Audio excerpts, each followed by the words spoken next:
In this session, I am going to machine this sky blue color region by using variable contour operation. While generation, you might have seen some of the other sessions which I am using tool axis and projection vector to control tool tilt and movement of the tool. In this session, I am not going to use any projection vector or tool axis. I will show you how easily you can create a toolpath for this kind of stuff. Here the surface is positive, you can do with the 3 axis as well. Whenever it comes here, it is negative. So you need to have multi-axis toolpath to get good surface finish on this type of surface. So first of all, what we need to do, we have to create a MCS. MCS is already there. So here I am keeping as use this as a main one, and I will keep it as 0. So purpose also this is a main one. So we need to keep this as 0, and axis we need to keep all axis as we are doing multi-axis. Clearance you need to mention as 10 mm. Whenever we are not specifying any clearance in a operation, then automatically it will consider 10 mm. So that will be safer side. And I'm going to insert a geometry where I'm willing to have one more MCS, that it will be called as local MCS. So while adding, I will make it as fixture offset and 1. Whatever output comes, that will come with this fixture offset 1. Sometime if the position is same as that of main, keep as it is, otherwise you can move with these toggles. Okay. There are multiple options to move this one. It is up to you. As for this example, it is okay for me. I'm keeping okay. So along with that, workpieces came. So this workpiece is not needed, so remove. Unwanted things you try to avoid. So MCS local I have given it as 1, so it will be G54. I will rename to G54 so that I can recognize easily. In workpiece, I will consider specify part. This will be my part. And if you doing roughing and finishing, then you go for specify blank. Then go for specifying check if you are using fixture or any clamping components. Create operation, I will select this time variable control operation. This is recommended for machining undercut region, and also it's specifically for finishing strategy of a 5 axis. Create cutter, ball mill I will use 6 mm ball mill, and for this type of surface I will give taper angle of 3, length 50, flute length I will use 30. Yeah, this is okay to me. And number of cutting flutes you need to mention what will be the tool number 3, h value 3 I will specify. And creation of shank and holder you can see in my other session, I have explained clearly. After that you need to specify cut area, so click on this, then go for selection of cut area. Not only this floor, I will select this wall along with this one. So this is my cutting region. Hit ok. So pattern type constant offset, when you keep, you have whenever you are having only one guiding curve, that time you have to use constant offset. So you can see in this image, yellow color portion is my guiding curve, the sky blue color lines are the cutting paths which are generated by using one guiding curve. So in this scenario I would like to go for two guiding curves. I will select morphing. Morphing will be the best option. So this will be my first guiding curve. Then go for add new set. In the list you can see new. This is my second guiding curve. The direction should be same. Then I will keep zigzag. Cut direction will be along guiding curve. This means whatever the direction which is showing here. So it will try to maintain that direction. That's why it is along the guiding curve. If you want opposite, then you can take opposite to the guiding curve.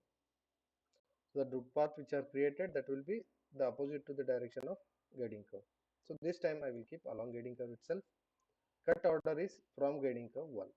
This is my guiding curve 1. So cutting will start from this guiding curve towards this guiding curve. Sometime you want to start it from here and end here. That time you have to keep towards guiding curve 1. Click here, you will find this here towards guiding curve. So here I will keep from guiding curve itself. As I mentioned, whenever we are doing finishing strategy, that time you give little bit bigger values of step over so that you can generate very quickly. Whenever, like after generating, if the toolpath which is created is required as per your requirement, then you go for fine tuning this step over. I will mention here 100%, and then I will go for geometry. In geometry, specify model already specified, so it is coming faint. If I am doing semi-finished, then I will give part stock, whatever value I want to keep it for finishing. I will keep it as this operation. I am going for finishing. I need to keep this value as 0. If I am doing any local program, that time I have to create a curve, then I need to select in specific containment loop. In multi-axis, specific containment loop will be acted as a trim boundary which you are using in 3 axis. In process workpiece, I kept none. Why? Because I am doing directly finishing strategy. It is not mandatory to give in process workpiece. Sometime I want stock on the wall. That time I need to specify wall and wall stock you need to mention. If you mention this one, then what happen? This floor will get finished. Wall will have the stock. Both the sides, if you want wall and floor, you can specify part stock. I hope you understood what is the difference between this part stock and wall stock. Sometime I have considered a fixture or a check. If the actual check is bigger than the small that model, that time I can specify check stock so that it will be safer in mode. For safety purpose, you can give 2 mm or something. Otherwise, if it is 0, no, every time it will try to machine exactly outer body of the check. So whenever you are using fixture, always try to give 2 or 3 mm so that your fixture or a check will be safe. In axis, this time I will not focus on axis. I will keep it as fixed axis at itself, and ZM direction is okay for me, even though I will tell you specify vector. Why? Because sometimes if the surface is not exactly normal to the direction, if it is inclined or something, that time you need to take the specify vector option normal to face. You need to take and select this face so that it will take normal to the face. If it is exactly matching with the requirement MCS, then no need to specify. Okay. So if I generate a toolpath, then it will come exactly equivalent to 3 axis. I don't want that. Why? Because in this region, if you see carefully, it's a positive region where you can do machining with 3 axis. Whenever you come here, this is a negative portion. Then this region will be left as it is if you use 3 axis strategies. Then what I need to do, I need to generate a toolpath here as well. So I will go for, instead of report collision, if you keep what happen, whenever there is a get collide, then you will get a message like there is a collision of the holder or non-cutting parts or something. It will show you. Instead of that, if you keep retract, then what happen? It will retract whenever there is a collision. Right now I am going for tilt or retract. So in this, what I will do, I will preferably keep prefer tilt. Whenever there is a collision, prefer tilt, and avoidance direction is lead or tilt. Here you can give rotate tilt. So whichever you want you can give. I will give lead or tilt. If you want to keep some clearance angle with the while tilting, you can specify 0. If you keep, it will tie to machine to this surface, up to this surface. There is no clearance. I will keep 0. If you want, you can specify some angle. If you are not focusing on wall finishing, then you can give clearance angle. As I am interested in both, so I am giving 0 as it is. Clearances I kept for holder 0.5 mm, shank 0.3 mm, neck I will not specify anything. Clearance tilt angle if you want you can specify. I don't want this. Go for feed and speed. For this component I will give feed as uh, feed as 850 and the spindle speed is at 6900. Okay. In strategy, if you are having more material, then go for part offset. Specify how much material is left behind on the component that you need to specify. For example, there is a 3 mm material. Then you mention 3 mm here, cut depth option you turn on and mention at each step how much you want to remove material in increment. So here I am going for finishing. I will toggle off this. So trim and extend will play important role whenever you are matching the two different surfaces.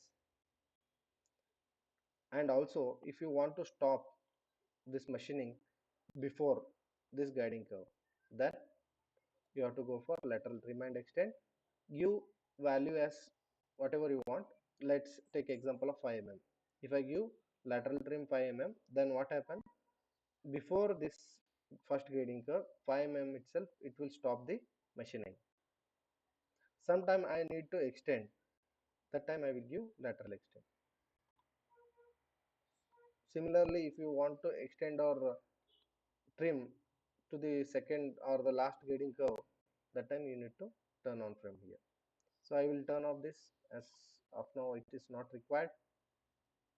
In non-cutting moves I will not touch anything, just I will go for directly tolerance. Here I will mention mill finishing tolerance. This is the best part of NX, where you can give tolerance and you can control the smoothness of the toolpath. Collision check I will turn on, and whenever it is colliding to the non-cutting components, that time it retract. So go for generate the toolpath. You can see the progression here in the down. Say okay.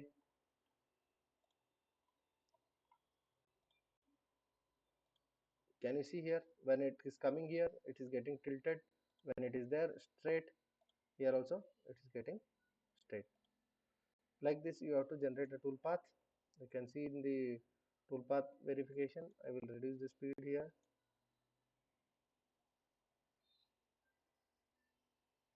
First I will click here so that it will start from here. This is the main region where I am focusing. This region and other thing I will get.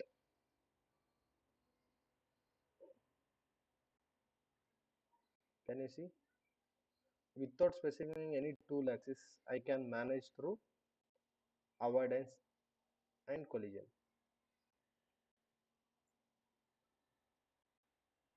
Okay. Like this you have to generate a toolpath. This is how you have to use by default options which are there, like avoidance and axis smoothing. With this only I am controlling this tilt.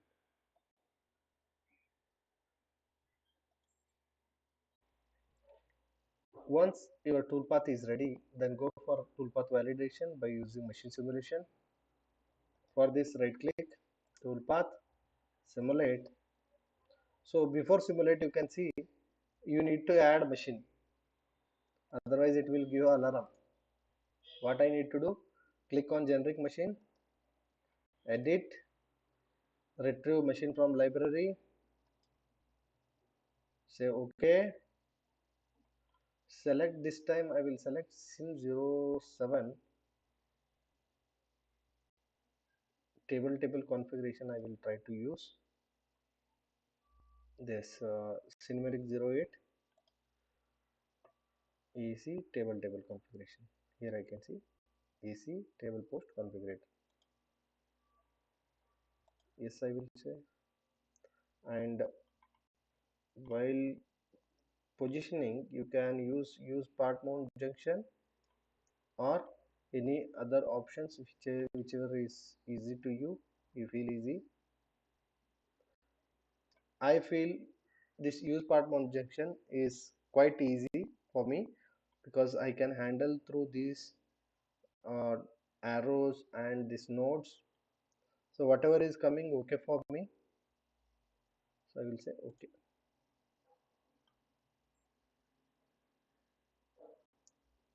Say okay and get exit. Close this window which is showing me the status of creation of these. So y orientation is in opposite direction. I can make this with respect to my window. Control F you can click. It will come fit to the your. Go for right click, toolpath, simulate, play. You can see how exactly it moves on the machine. It will also show the exact portion. If you want to see the display tool trace, turn on this, then it will show the tool trace. If you don't want, turn off. This portion is a little bit critical. You need to zoom and watch. If it is getting collided, you will get alarm. Sometime this spindle will come in contact with the fixture or something. That time also you can validate by using simulate option.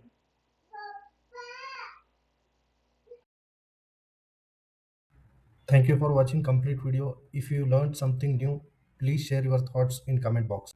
Keep learning.